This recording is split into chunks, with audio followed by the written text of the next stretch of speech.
dirubah ben untuk rasane. Jane Joko Mati apik pengen goleki wong sing bunyi iki dijuluke suasanane.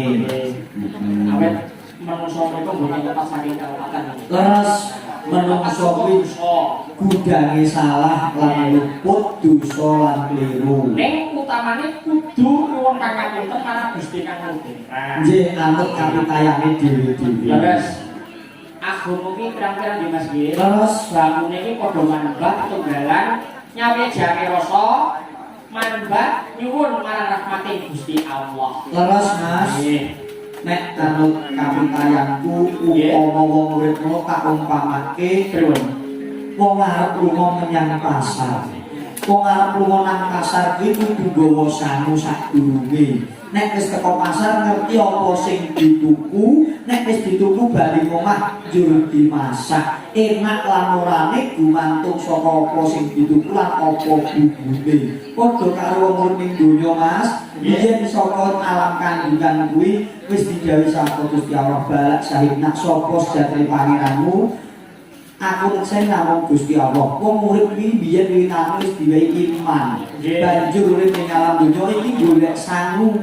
Besok dienggo tuku ning akhirat nek sangune apik insyaallah diolah dadi apik. Nek sangune elek ya diolah dadi elek. Iku umpamane ngono kuwi. Wajibe manungsa kudu lelumban mupadi kabecikan. Injih. Lebihake saka rusuh padu pinadu lan liyane. Injih, syukur bagi maksinamatan Doyo binaya. Doyo binaya. Ya, leres. Wis yakin mitra Sudarmo kang kurang sandang tedha uga piyantu kang kurang dono arta lah niku Pak Dono. Suara iki Pak Dono nggih. Amin amin amin. Guru kula kali jenengan nggih Mas, sing ngerti awake dhewe. Sing ngerti awake dhewe lan sakonco. Oke, karya-karyane hebat-hebat jis-jis dahsyat. Dasare mapan wonten tapen yo kiai sing budaya Mas. Kene iki pendak-pendak taun nganake ringgitan kewayangan pratondo pralambang wujude syukur ngarsane Gusti. Selawase setahun wis dia paringi wujuding kaberkahan kanikmatan. Mula tunggal wektu songi kanggo wujude syukur ngarsane Hyang Agung. Nggih Mas, terus disambung lagu-lagu nyumanggaken dereng kala wau. Mbak Erna dereng nggih. Oh iya Mbak Erna bayu kacake. Ini no alon-alon. Semote tunggak alon wae. Tunggak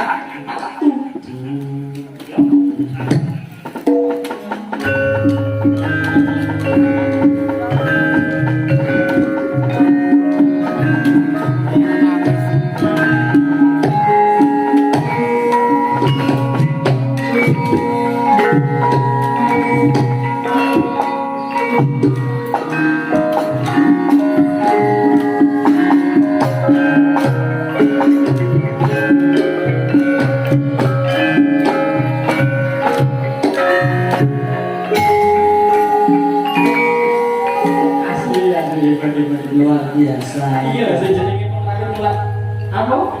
Mestu dari dalam iki. Ya, kalau halus ya harus halus. Iljen dalu no Erna. Alhamdulillah, piye kabare? Alhamdulillah saya. Sehat ya Nak ya? Lahir batin, lahir batin. Wong sehat iku kudu lahir lan batine. Aja nganti sehat kudu lahir batine rusak.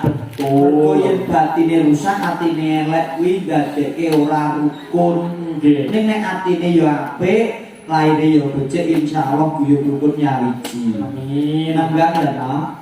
Mbak, Erna wonten pamunggutan Gerajakan Banyuwangi saged? Boten.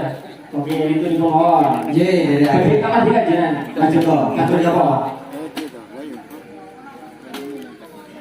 Aduh, ya ini wis kabeh. Wis kabeh. Baju langit kita enggak iso.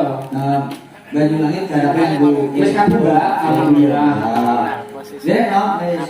Kamar tiga. Mertika mawon belok kok dhewe mesti tidur kabeh mau. Kenapa pengen nyuwun Belok barang. lodro? Kok lodro ya Pak Bono meneh.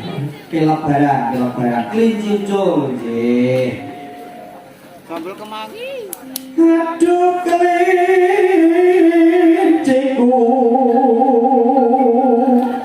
Ucul.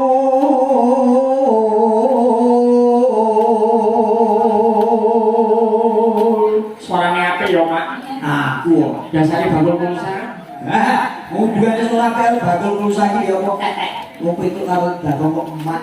Berarti mak dagang. Oh, Mak iya. itu. Nah, bisa. Mangka iku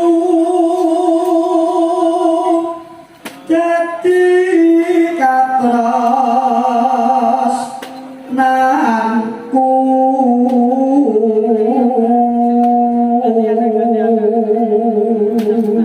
iki dicopot wong itu dikaleke kok iki Pokok aleman gue nyopotke. walaupun gede semua petali mati nih udah banyak kopi kok bisa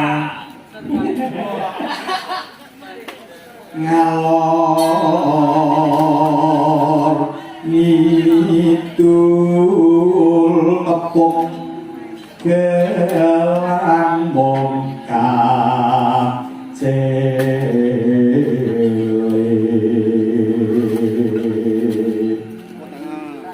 Saiku bunga rasaku yen mulai bakal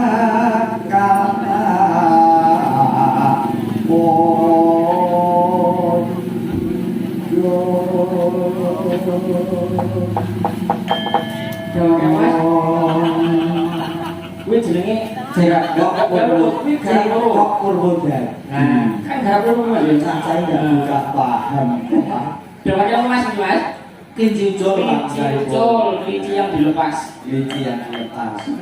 Yuk. Langgam ini nopo langsung. Jadi akan begini. Langgam ini oke. Izin. Oke. Ah. Bu Pocol, saya Mbak Irna. Yuk. Tas di mana?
Ya.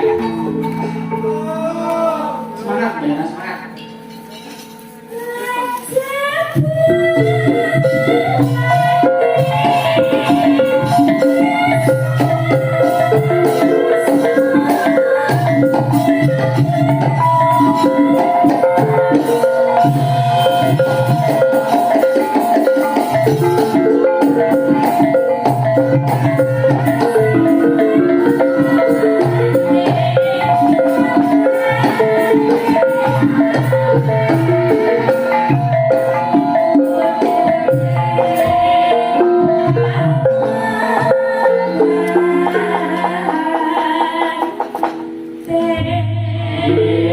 Setengah kembangan. Nggih, Mas. Terus baru ya, Mbak Irna. Terus bagus no.